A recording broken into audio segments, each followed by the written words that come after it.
On this, I just want to show you why I use resin, okay? So I made this beautiful pendant a while back, and I buffed it and sanded it and, just like this as well, and used Renaissance wax, which is a good wax, and it gets a nice high shine.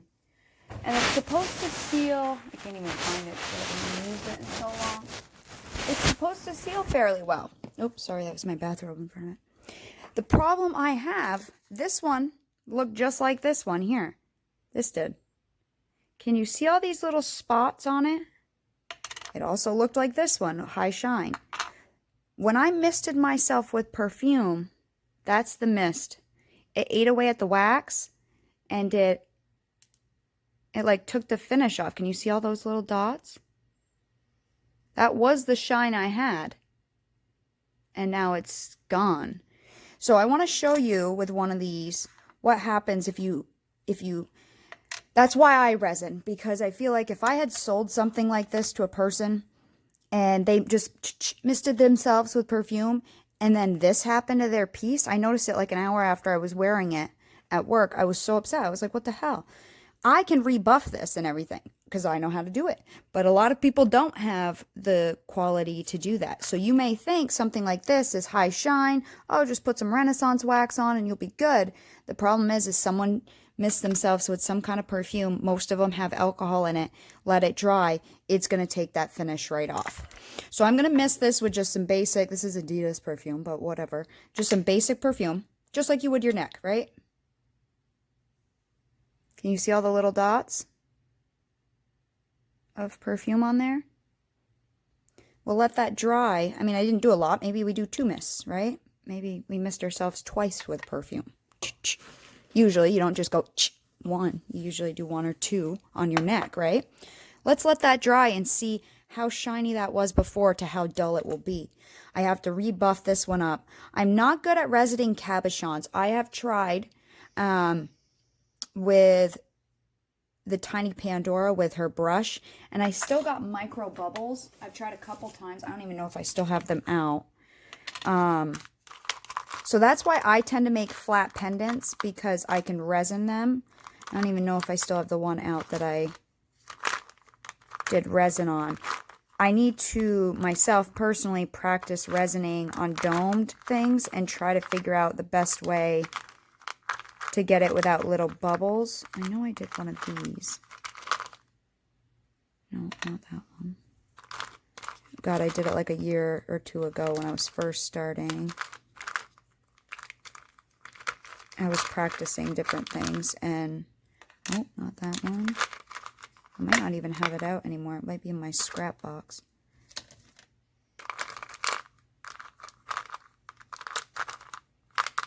Yeah, it might not even be out anymore. So anyways, I want to show you this once it dries, what happens to your finishes and how dull it makes them. I'll be back when that's done, okay? Okay, it's been a couple minutes. It seems like it dries slower on this, but let me show you. Let me see if I can get the light to pick it up. Do you see all that textured bit, like right there where the light's reflecting? You see how it's so textured? And up here it's really not, where I didn't spray it? In real life, I can see water spots, like in spots where it's dull, and then spots where it's shiny. Same thing with this one. Do you see all those water spots? Maybe that... See, I wasn't sure if I had used wax on the Renaissance wax on this one, so I know I was contemplating between these two, so I misted this one right off camera. But do you see all those spots? And I sealed this with Renaissance wax, I think 2 coats of it, like over a year ago.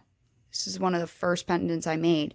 I rebuffed this one up real quick, and that's what it should look like, and that's what it looked like before I misted it with perfume. See what I mean? Wouldn't that suck if you sold that to someone and that's what happened to them? That's why I use...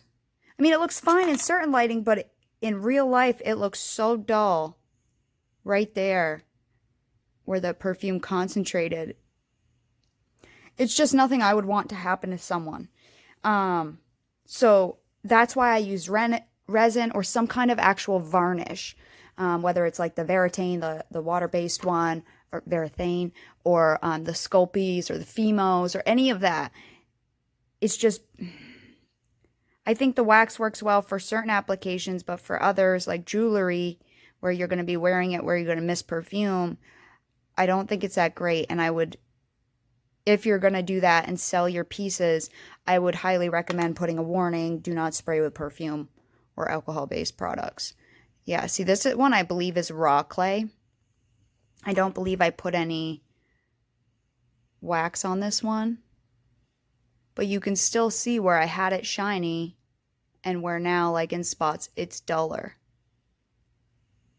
And again, it's really hard for the camera to pick up. Look how textured it is. And this is dry. I mean, this has been sitting here for probably 4 or 5 minutes. It's dry, so it's not smooth anymore. It's now textured. You see all of that? Where the light is glaring, all that texture. So anyways, I mean, they still look okay. It's not like it ate away at the clay, I don't believe, but it did eat away at the top layer, either of the wax or the clay, to get rid of that sheen that beautiful sheen we work so hard when we're sanding and buffing. It definitely took that away. So anyways, I just wanted to quickly just mention that. And I'm going to practice working on resining domed objects or more cabochon type products, because I made this one such a long time ago and I really love it, but I don't wear it because of this reason. I wore this one first and then I made this one, and then I was like, what the hell, at work, what am I going to do midday when my pendant looks all dull? So generally I make flat pieces, but I want to work on, because I do like the way cabochons look, you know, especially with scraps. I want to work on practicing resining those and trying to find a easier way, how much to brush on, things like that. Because I know it can be done. See, you can even see it right there. All that dullness. See that? Compared to one that's buffed, you see all the spottiness? It looks like there's scratches all over it, but it's really just where the alcohol ate away at it. It's sad when you work that hard to do all of this. And like I said, that's dry. It looks like it's wet right there, but it's actually dry. It's just that's where I had a sheen, and right next to it's where the sheen has been removed. So just a quick little thing.